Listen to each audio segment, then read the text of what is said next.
here we go, book notes and reading notes from my October 2024 reading of Coach Carter, adapted by Jasmine Jones. So I'm Tanis Coralee Leonhardi, she, her, hers of Norway in United States of America. And these are the notes I have from this October 2024 reading of a book adapted from the 2005 film Coach Carter, biographical film about a high school basketball coach in the San Francisco Bay Area, California. So it's Coach Carter, adapted by Jasmine Jones, 2004, HarperCollins first edition paperback, ISBN 13 in the video description. I started the book on Sunday, 13 October 2024, and finished the book on Monday, 14 October 2024, which is today, the same day I'm filming this video, or the day I'm filming this video. It's 143 pages. It took me 2 days, 60 pages yesterday, Sunday, and 83 pages today, Monday. And it's a public library copy. I put it on hold and picked it up because the copy was not at the library that I go to. Public library system, King County Library System, Washington State, United States of America, Planet Earth, the original. It came out the year before the movie came out. They both came out when I was in like elementary to middle school, so 6th, 7th grade. So my 6th grade year was 2003 to 2004, and my 7th grade was 2004 to 2005, and then 8th grade was 2005 to 2006. So it was right in the target audience for this youth/juvenile biography. I think the other target audience would be prison people with a lower reading capacity. So they released it, got feedback, made any last changes to the film, and then released the film. It's my best guess. I don't know. I don't work in the film industry. I don't work in basketball either, so I'm not part of the network that way. Okay. We did have a basketball unit in our middle school physical education classes, but there we go. I think I got an A on my layups test, if I recall correctly. All right. Book notes, including construction and design, movie art from the movie, action shot of the coach in a professional getup, attire, cover image is a good action shot for a coach. It is. That's my perspective. These are my notes. Perhaps I could work on getting a second headshot and maybe like thinking of it as professional in tone. One different from my current profile picture that I have for this YouTube channel, Tanis Leonhardi, at least currently, to have on hand if hired by Mr. David Beckham. There is I would say, so like if I get hired by Mr. David Beckham, perhaps work on getting like myself professional and getting at least one more headshot just to have on hand. And treat it like there is no deadline, however, at the same point, get it done for myself. So something was like meshes with my current life standing. What I've been talking about on this channel. Text is like this, page numbers on the bottom, like a medium size font, like 1.25 spacing. There's little 2 stars for breaks in paragraph, and that tends to align with a change of scene in the book. I think that's kind of an adaptation from the movie or screenplay. How do you change scenes in a book? Break in paragraph. And then there's the chapter. It says chapter and then the number. It took me about 1 minute per page at my senior age of approximately 31 years of age. There we go. Relatively brief, I'm hoping. Okay. Reading notes.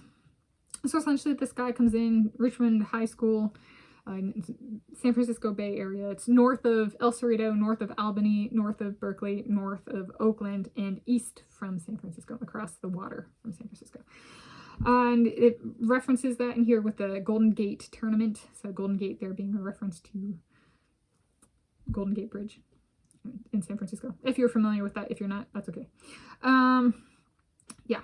So there's the, I guess, setting context. And he goes in, and he's kind of hired by this school that he previously attended, and he decides to kind of switch the emphasis from just being basketball stars to being student athletes.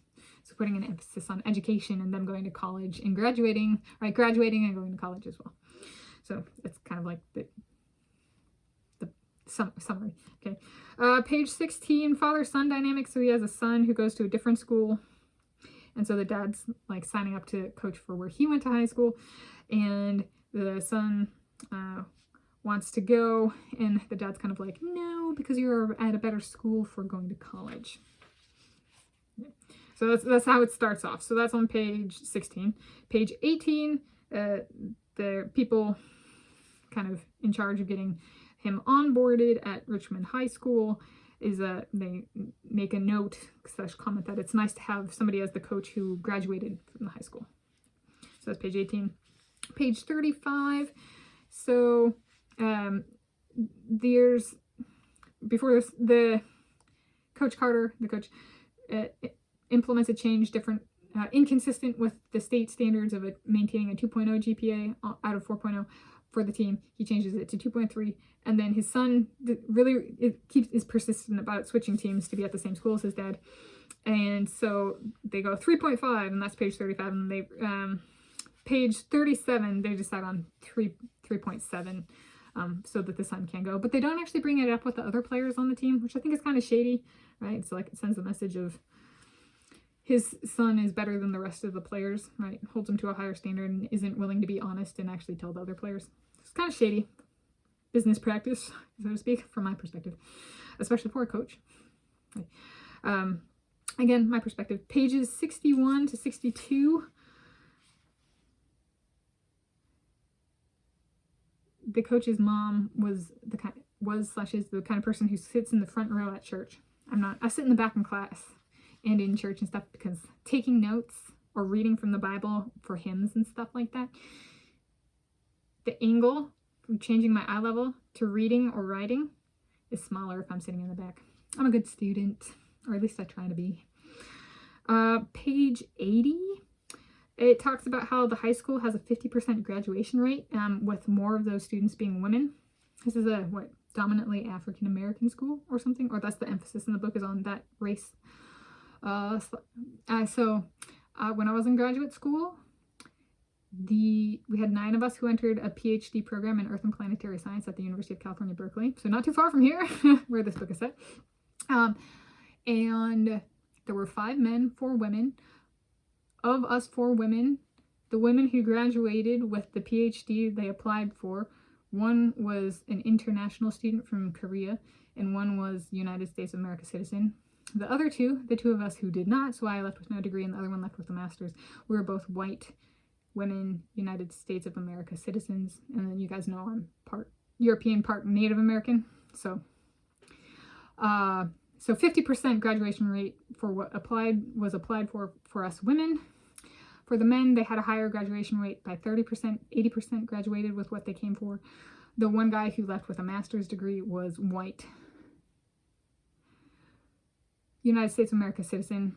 And there were 2 internationals. There was a guy from Australia and a guy from Great Britain. So united being white in science, right? The most overrepresented racial group in science, technology, engineering, mathematics is not actually white. It's Asian. In this country, United States of America, if you didn't know.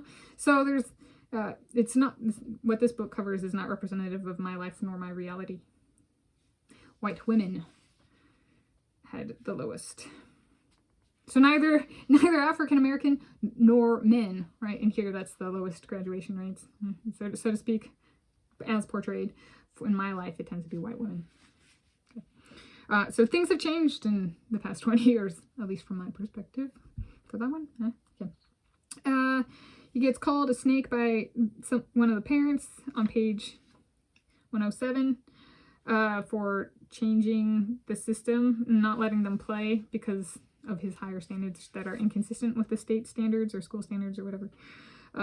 Page 119.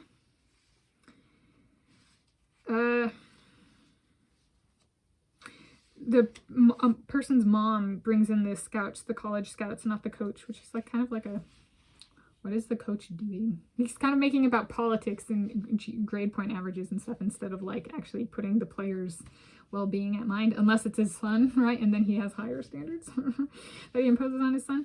That parent, and from my perspective, good on her for being pissed off about not letting her son play. She's the one doing the work, not he, coach. Okay, page 125, there's a quote, X equals 9, unquote. Is that timely? I don't know. Page 143, it says somebody's, it references the NFL draft for one of the people, the players in this book, because this is a biographical book. So like after they graduated from high school, some of them went on to college, and then they bring up the NFL draft, and I think the proper acronym for basketball at the national, like, professional league level is NBA, National Basketball Association. I think. Though this is an NFL jersey. This is the one jersey I have for like the San Francisco area, so it's like, it's the best I can do with what I have available to me. So, okay, last notes. Was the guy acting like he did, so the Coach Carter, to try and change the school in an attempt for him for running for United States of America president? Some people say this is why Barack Obama got elected president, this in the movie. Personally, I have not voted for him, Coach Carter, in any capacity, be it school board or whatever election. Okay. In the time I have been alive, only 3 of the 8 presidential terms have been a Republican president. Bill Clinton was Democrat, George W. Bush, Republican, George W. Bush, Republican, Barack Obama, Democrat, Barack Obama, Democrat, Donald Trump, Republican, Joseph Biden, Democrat. Democrats are the majority / the norm / the more common outcome. No change from my perspective if yet another one gets elected president. In fact, I would guess if that happens in 2024, if an American Democrat gets elected in 2024 for President of the United States of America, I would guess if that happens in 2024, it is just the general populace on autopilot. And they did not actually stop and take the candidate into account. They're just kind of coasting. I'm not necessarily super tuned into politics, and they're just kind of like, doesn't really matter now anyway. So that would be my guess if that does happen. In conclusion, it marked full book number 51 for me for the 2024 year. Because I fail in the eyes of Coach Carter, because I did not graduate, I got no degree, 3 out of 5 stars, because reality has changed a bit, especially for this white lady.